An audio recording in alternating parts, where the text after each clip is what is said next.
Morning, everybody. It's a cold winter's morning here in Joburg, but please God, the Torah should warm us up. Just be safe and be well, and please God, we should just continue to grow and to hear Besorot Tovot, good news. The parsha is this fascinating recordal of what Moshe Rabbeinu tells the Jewish people, and there's a certain point in the parsha which we'll see, where Moshe just abruptly says what happened and explains it. And remember, Moshe's whole space here is a space of leadership, of rebuke out of love, of trying to set the vision of the Jewish people. And so the Torah continues. It's in Perek Bet, pasuk 15. Actually, you go to pasuk 14. Is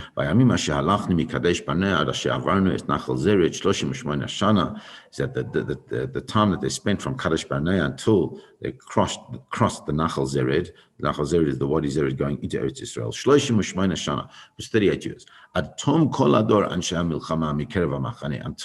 the entire generation of those who were worthy to go to war, that means from 20 years up, had passed away, as HaKadosh Baruch had sworn. HaKadosh Baruch promised that is what would happen, that there would no longer be that generation of people existing in the Jewish people in order for them to go into Eretz Yisrael. He said that the hand of Hashem was involved in this process. The way Rashi explains it, HaKadosh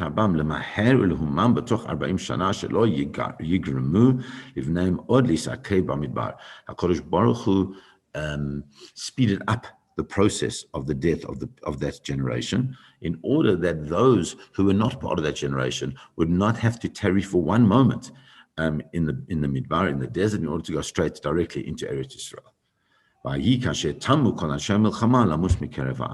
And then the Torah ends abruptly.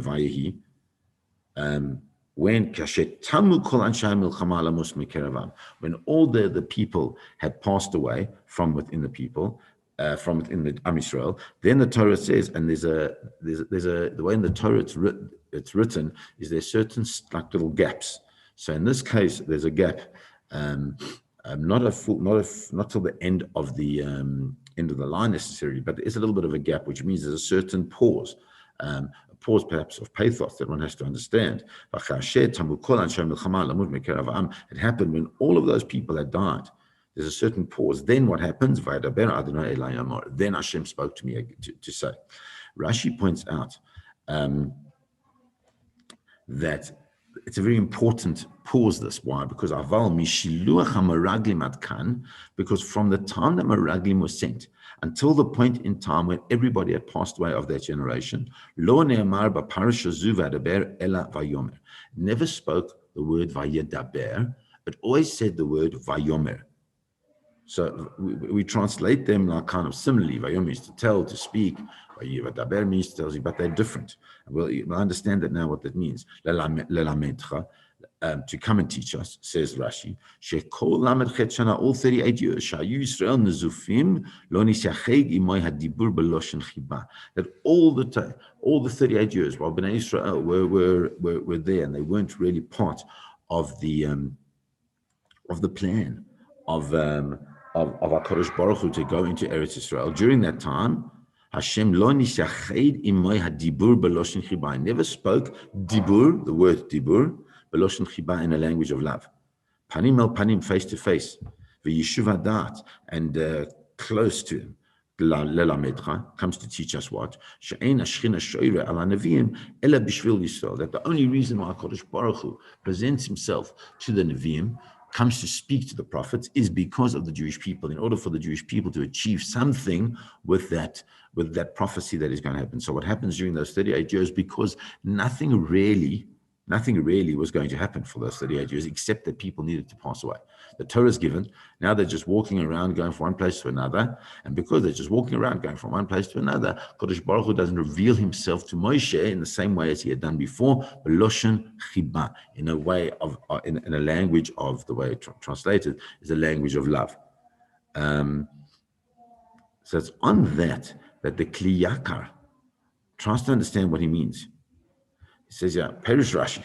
Means Shilach HaMaraglim, Lo Nisacheg Elai Hadibur Makshim Kan. Says a question, Valo Amira Rakamoira Yoser Al Chibai. Says when the word Dibur, the nature of the word is it's a much more kind of like a harsh statement rather than a gentle speak.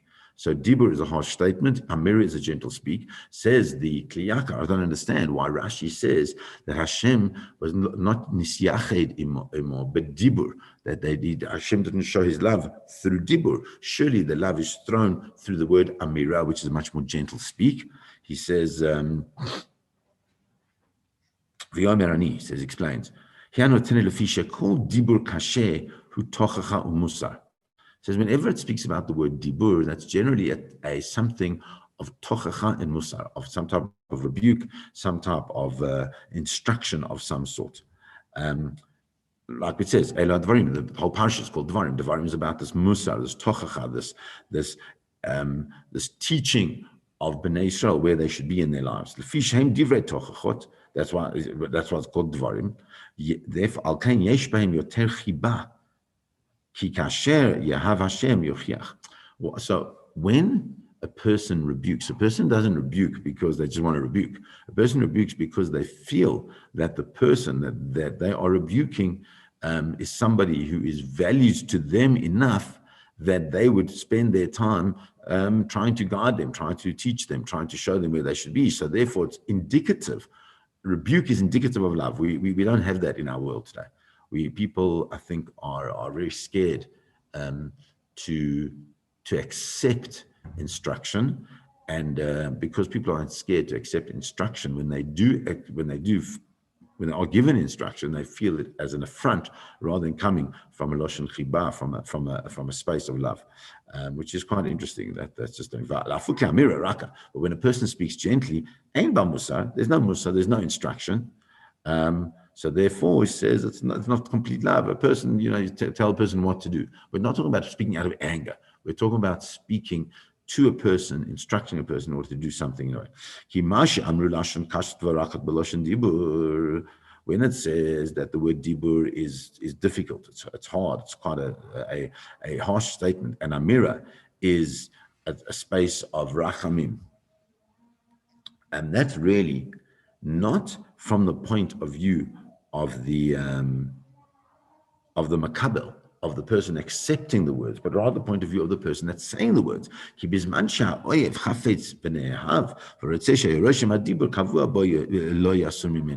says because when a person can feel that the person who is giving them instruction loves them, so then even when it comes in a language of dibur, which is a little bit harsher, the person can accept them, can accept those words, and it stays there, and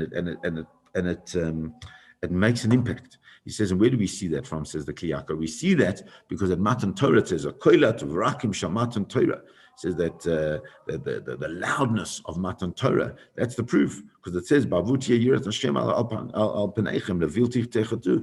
the point? The point was the impact. Sometimes if you just speak quietly, it doesn't make an impact. It doesn't always. We spoke about the Chofetz Chaim, who just through his actions displayed his leadership. But here the Kliyaka is saying that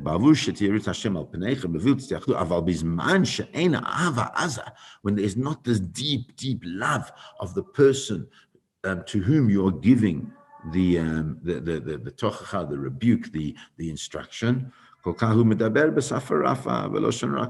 it's not passionate. Sometimes we miss it. Sometimes we miss the fact that when it's done with passion, that's really indicative of the fact that it's done with love, because when it's done with passion, it's done in order to what? To create a roshem kavua, a permanent impression on the person to whom it is told. And therefore, what Rashi is telling us is that when HaKadosh Baruch Hu spoke to Moshe Rabbeinu and to Am Yisrael during this period of time, of these 38 years, there was a certain distance that he played, that he stayed, and in the certain distance that he stayed, it was not clear exactly where the ahava was, where this deep love of of Bnei Israel really existed.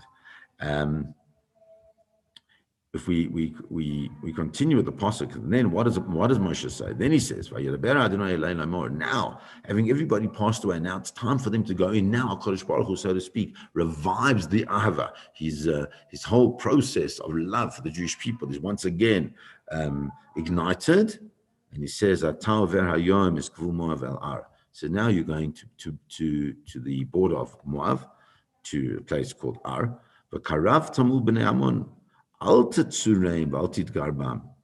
Says when you get to the nation of Ammon, don't start with them, don't fight with them. I'm not giving you the land of Ammon as a Yerusha. Why? Because that space of the of Ammon doesn't go to you; it goes to the Bnei Lot. And the question is, like, why is Lot deserving of a Yerusha? And where do we find that Lot is deserving of a Yerusha? Why would it be such an important thing that Lot comes? And I think that is something sometimes we don't always understand, that Lot's relationship with Avraham. Lot is part of these first monotheists in the world, and so therefore he also gets a certain area. Eretz Refaim techashev afi Refaim yashvu ba'lifnim v'amonim krikru lahem zamzumim. And then the Torah tells us that it's counted as the Refaim country. It was before, it was the Refaim, and now the Ammonim call it the Zamzumim. And the Netziv points out that shayu ba'alei machshava v'zimma. Why were they Zamzumim? They were ba'alei machshava v'zimma. They were very intelligent people. They were great strategists, and therefore it was difficult to conquer that land in a normal way.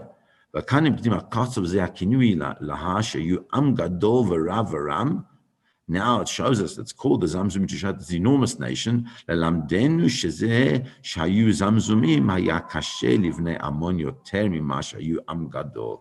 the fact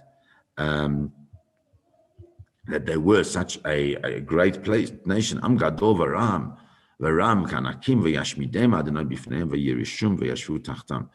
these Zamzumim were so powerful that it was only because HaKadosh Baruch Hu played a role in getting the land of the Zamzumim, of the Rephaim, to the children of Lot, only because HaKadosh Baruch Hu played that role to get it there. And therefore, there we see that even a nation which is so powerful, which we Zamzumim were, they were incredibly strategic, intelligent, powerful physically as well as intellectually. And because they were like that, it was only because HaKadosh Baruch Hu played his role in getting there. And so HaKadosh Baruch Hu says to them, this is what, so Moshe is telling them what HaKadosh Baruch Hu says to him, and he said, and this is what you should have thought when you were going to go into the land of Israel. Yes, they were bigger than you and they were stronger than you and everything. But in the same way as Lot, who wasn't deserving of anything really, except that he had this space of connection to Avraham Avinu. He got the land of the Zamzumim, these powerful people. So to you, Bnei Israel, this is what you should have remembered, is that as you go into Eretz Canaan, you're the children of Avraham, Yitzchak, and Yaakov. You're not just connected to them in some strange way. You are the descendants of those people that were promised the land of Israel. No matter how powerful the people are in the land of Israel, you will get it. Please God, we'll continue tomorrow. Have a wonderful day, everybody.